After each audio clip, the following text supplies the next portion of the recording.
Assalamualaikum warahmatullahi wabarakatuh. Kami dari kelompok 3A yang beranggotakan Junoro Faiza, Ulfa Safira Andriani, Yulita, Muhammad Aldi, Muhammad Arifah Akbar, dan Muhammad Alza Adriansyah. Kami akan mempresentasikan hasil kerja kelompok kami dalam membuat aplikasi My Evaluation. Di sini kami pendahuluan. Di sini kami menggunakan proses UML. UML atau singkatan dari Unified Modeling Language merupakan sebuah proses gambaran dari aktivitas-aktivitas pada aplikasi untuk memberitahukan cara kerja dalam merancang aplikasi lunak secara detail. Dalam UML ini kami menggunakan UML behavioral dan UML struktural. UML behavioral terdiri dari use case diagram dan aktivitas diagram, dan UML struktural terdiri dari class diagram, development diagram, komponen diagram, dan package diagram. Selanjutnya akan dilanjutkan oleh teman saya. Nama saya Muhammad Arifah Akbar dari kelompok 3. Baiklah, pada presentasi kali ini saya akan menjelaskan tentang daftar aktor. Kelompok kami memiliki 2 daftar aktor. Yang pertama yaitu daftar aktor pelajar. Pelajar merupakan seorang siswa yang melakukan proses belajar mengajar secara daring pada masa pandemi COVID-19 ini. Pelajar bisa merupakan siswa sekolah dasar, sekolah menengah pertama, maupun sekolah menengah atas. Kemudian daftar aktor yang kedua ada daftar aktor pengajar. Pengajar merupakan seorang guru yang memberikan materi atau pembelajaran secara online atau daring di masa pandemi COVID-19 ini melalui berbagai media, baik itu video conference maupun media-media lainnya. Terima kasih. Baiklah, kemudian saya akan menjelaskan tentang daftar aktivitas. Yang pertama yaitu ada daftar aktivitas daripada pelajar. Yang pertama, ketika pelajar membuka aplikasi, ia dituntut untuk membuat akun, kemudian login ke aplikasi tersebut. Setelah login, ia mengerjakan soal-soal yang diberikan oleh pengajar. Kemudian mensubmit jawaban kuisnya. Kemudian ia dapat melihat hasil kuis yang ia jawab. Kemudian dari hasil itu apabila nilainya kurang, maka dia dapat kembali belajar atau mendalami ilmu yang telah ia pelajari melalui link yang diberikan oleh pengajar. Kemudian daftar aktivitas daripada pengajar adalah yang pertama, pengajar diharuskan untuk membuka aplikasi dan membuat akun, kemudian melakukan login ke dalam aplikasi tersebut. Kemudian dia membuat fitur make a quiz dan mengisi judul, chapter maupun soal. Kemudian menambah subbab atau chapter dan menyimpan kuis dan memberikan kode akses kepada pelajar. Kemudian di akhirnya pengajar memberikan link pembelajaran secara daring lainnya seperti jurnal, artikel, makalah, dan buku yang dapat menunjang pembelajaran daripada pelajar tersebut. Terima kasih. Baik, selanjutnya saya akan menjelaskan tentang use case diagram. Yang pertama ada use case diagram dari pelajar. Pada use case diagram ini, aktor yang digunakan adalah pelajar yang menggunakan aplikasi My Evaluation. Pada use case ini terdapat 3 use case utama atau 3 aktivitas utama dari si aktor tadi, yaitu pelajar. Nah, use case utama yang pertama yaitu login ke aplikasi. Namun jika belum memiliki akun, harus membuat akun terlebih dulu. Jika telah memiliki akun, maka bisa langsung login ke aplikasi. Use case utama yang kedua yaitu menekan fitur enter the code. Dari fitur ini akan dimunculkan fitur lagi atau tempat untuk mengisi kode akses. Lalu setelah diisi kode akses, maka akan muncul lagi halaman untuk mengerjakan soal-soal kuis. Lalu bisa mensubmit jawaban kuis, lalu melihat hasil kuis. Jika ingin menerima pembahasan yang lebih lanjut lagi dari kuis tadi, maka bisa menekan tombol atau menekan link rekomendasi yang telah diberikan. Lalu use case utama yang terakhir yaitu login dan logout dari aplikasi. Selanjutnya ada use case diagram dari pengajar. Pada use case diagram ini aktor yang digunakan adalah pengajar yang menggunakan aplikasi My Evaluation. Pada use case ini juga terdapat 3 use case utama atau 3 aktivitas utama dari aktor, yaitu pengajar. Yang pertama adalah login ke aplikasi. Jika belum memiliki akun, maka harus membuat akun terlebih dahulu. Jika sudah memiliki akun, bisa langsung login atau bisa langsung mengakses halaman login. Aktivitas utama yang kedua atau use case utama yang kedua adalah menekan fitur make a quiz. Di sini maksudnya si aktor ini akan membuat kuis. Yang pertama bisa mengisi judul kuis, lalu mengisi soal dan jawaban-jawabannya serta menentukan jawaban yang benarnya atau correct answer. Lalu bisa simpan kuis. Nah, di sini jika ingin mengedit, si aktor ini bisa mengedit kembali soal-soalnya atau kuis yang telah dibuat tadi, lalu klik simpan lagi, lalu diberikan link pembahasan. Lalu bisa diberikan kode akses dan dibagikan kode aksesnya kepada pelajar. Setelah itu ada use case utama yang terakhir, yaitu logout dari aplikasi. Untuk selanjutnya akan dijelaskan oleh teman saya. Baiklah, sekarang saya akan menjelaskan tentang activity diagram. Yang pertama, saya akan menjelaskan activity diagram untuk pelajar. Dan activity diagram yang pertama, saya menjelaskan di saat pelajar ingin login. Yang pertama, pelajar akan memasuki aplikasi, kemudian pada aplikasi akan menampilkan form login. Kemudian pelajar akan memasukkan username dan emailnya. Jika username ataupun emailnya salah, maka pelajar akan kembali ke tampilan form login. Jika masukkan username dan emailnya benar, maka pelajar akan memasuki tampilan menu utama pada aplikasi. Kemudian, activity diagram pelajar di saat menekan fitur enter the code. Yang pertama, pelajar akan login aplikasi, kemudian tampilan dari aplikasi akan menampilkan menu utama, kemudian pelajar akan menekan fitur enter the code, kemudian pada aplikasi akan menampilkan tempat kode untuk diisi.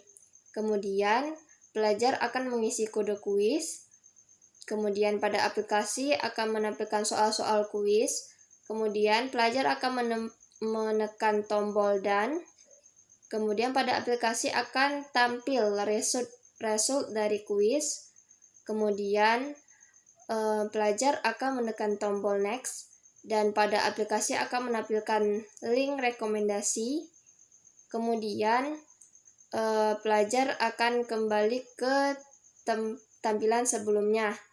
Jika pelajar menekan kembali ke tampilan sebelumnya, maka pelajar akan kembali ke tampilan result quiz. Jika tidak, maka activity diagram akan selesai. Kemudian activity diagram yang ketiga, di saat pelajar logout, initial node dimulai di saat pelajar kembali ke menu utama, dan aplikasi akan menampilkan tampilan menu utama. Jika pelajar logout dari aplikasi, maka pelajar akan dibawa ke tampilan login. Jika pelajar tidak logout aplikasi, maka pelajar akan tetap di tampilan menu utama. Saya akan menjelaskan activity diagram untuk pengajar. Activity diagram yang pertama, di saat pengajar login. Initial node-nya dimulai di saat pengajar memasuki aplikasi. Kemudian aplikasi akan menampilkan tampilan form login. Kemudian pengajar akan mengisi username dan emailnya. Di saat username ataupun emailnya salah, maka pengajar akan dibawa ke tampilan awal atau tampilan form login. Jika username dan emailnya benar, maka pengajar akan dibawa ke tampilan menu utama. Selanjutnya, activity diagram yang kedua, di saat pengajar menekan fitur make a quiz. Initial node-nya dimulai di saat pengajar login aplikasi. Kemudian aplikasi akan menampilkan menu utama. Kemudian pengajar akan menekan fitur Make Quiz. Kemudian aplikasi akan menampilkan tampilan membuat soal kuis. Kemudian pengajar akan membuat kuis. Selanjutnya, aplikasi akan menampilkan tampilan membuat kode kuis. Di saat pengajar menekan tombol membuat kuis, maka aplikasi akan menampilkan kode kuis dan beberapa fitur lainnya. Jika pengajar menekan fitur edit kuis, maka pengajar akan dibawa ke tempat tampilan membuat soal kuis. Jika pengajar tidak mengedit soal kuis, maka pengajar akan dibawa ke tampilan menge-share dan mengcopy kode kuis. Dan activity diagram akan berakhir di situ. Selanjutnya, activity diagram di saat pengajar logout. Initial node-nya dimulai di saat pengajar kembali ke menu utama, dan aplikasi akan menampilkan tampilan menu utama. Jika pengajar logout aplikasi, maka pengajar akan dibawa ke tampilan login. Dan jika pengajar tidak logout aplikasi, maka pengajar akan tetap di tampilan menu utama. Dan activity diagram akan berakhir. Selanjutnya akan dilanjutkan oleh teman saya. Baiklah, saya akan melanjutkan pembahasan untuk deployment diagram. Deployment diagram dari kelompok kami terdapat 3 node, yaitu node device, node operating system, dan node aplikasi. Pada node device, yaitu smartphone, terdapat atribut file database. File database merupakan database dari aplikasi itu sendiri yang disimpan di smartphone. Dan kemudian pada node operating system, yaitu Android. Dan juga pada node aplikasi, yaitu aplikasi My Evaluation-nya sendiri. Lanjutkan pembahasan untuk komponen diagram. Komponen diagram dari kelompok kami terdapat 2 node utama, yaitu node backend dan node frontend. Pada node backend terdapat database, dan atribut dari database tersebut yaitu data soal-soal kuis, data ID kuis, dan data hasil skor kuis.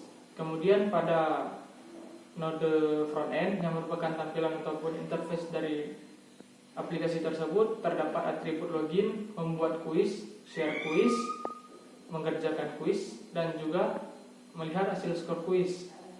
Pada atribut membuat kuis terhubung ke database, yaitu data soal-soal kuis dan data ID kuis. Karena pada saat membuat kuis harus dibuat dulu soal-soal kuis tersebut dan juga ID dari kuis tersebut. Kemudian dilakukan share kuis, yaitu share kuis untuk para pelajar agar pelajar dapat mengerjakan kuis tersebut. Kemudian dikerjakan kuis tersebut dan melihat hasil skor kuis tersebut. Package diagram merupakan salah satu jenis UML struktural yang digunakan untuk mengelompokkan use case maupun diagram dalam sebuah sistem yang akan dibangun. Jadi pada aplikasi My Evaluation terdiri dari 5 package, yaitu application, register user, make a quiz, quiz description, dan application service. Kelima package tersebut digambarkan dalam bentuk file folder atau directory. Kemudian dalam package tersebut akan dikelompokkan use case atau kelas diagram dengan sifat yang sama. Nah, di sini pada package application service atau pelayanan dari aplikasi My Evaluation akan berisikan use case atau diagram dengan sifat yang sama yang terdiri dari pelayanan aplikasi tersebut. Kemudian package quiz description akan berisikan use case atau kelas diagram mengenai gambaran kuis yang terdapat pada aplikasi ini. Kemudian package make a quiz akan berisikan use case atau kelas diagram tentang gambaran bagaimana membuat kuis pada aplikasi My Evaluation. Kemudian ada package register akan berisikan elemen model, yaitu use case atau diagram mengenai cara user melakukan registrasi ke dalam aplikasi My Evaluation. Saya akan menjelaskan sedikit mengenai kelas diagram. Jadi kelas diagram merupakan salah satu jenis UML struktural yang digunakan untuk menggambarkan dan memvisualisasikan struktur kelas yang terdapat pada sebuah sistem beserta hubungan antara kelas-kelas. Jadi di sini kami telah membuat gambaran umum mengenai kelas diagram yang terdapat pada aplikasi My Evaluation. Jadi di sini terdapat 8 kelas. Yang pertama ada kelas user yang telah sedikit kompleks, artinya telah ada operasi dan atribut pada kelas tersebut. Kemudian kelas main-pick yang extend dengan kelas user, artinya kelas main-pick tersebut berada di bawah kondisi kelas user. Jadi kelas main-pick akan berjalan jika kelas user telah terpenuhi. Kemudian ada 3 hubungan kelas main-pick dengan kelas lainnya, yaitu kelas quiz, kelas history, dan kelas tambah. Ketiga-tiganya extend dengan kelas main-pick, artinya kelas tersebut akan berjalan di bawah kondisi kelas main-pick. Jadi setelah kelas main-pick terpenuhi, barulah ketiga kelas tersebut berjalan. Kemudian ada kelas saat kuis yang juga extend dengan kelas kuis, artinya kelas tersebut berada di bawah kelas kuis dan akan berjalan setelah kelas kuis terpenuhi. Kemudian ada kelas history yang tadi extend dengan kelas main-pick, ternyata kelas tersebut dependensi dengan kelas saat kuis, artinya kelas history bergantung kepada kelas saat kuis. Jadi jika operasi pada kelas saat kuis telah dijalankan, maka barulah ada kelas history. Selanjutnya kelas saat kuis implement dengan kelas tambah. Arti implement di sini, kelas saat kuis dapat mengakses atribut maupun operasi yang terdapat pada kelas tambah. Kemudian kelas tambah extend dengan kelas main-pick, berarti kelas tambah tersebut berada di bawah kondisi kelas main-pick. Kemudian kelas tugas yang extend dengan kelas tambah, artinya kelas tersebut mempunyai hubungan dengan kelas tambah yang akan berjalan di bawah kondisi kelas tambah.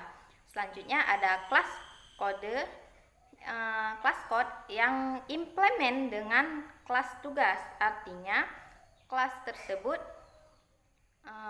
code tersebut dapat mengakses atribut maupun operasi yang terdapat pada kelas tugas. Sekian dan terima kasih. Berikut adalah dokumentasi kerja dari kelompok kami. Terima kasih. Wassalamualaikum warahmatullahi wabarakatuh.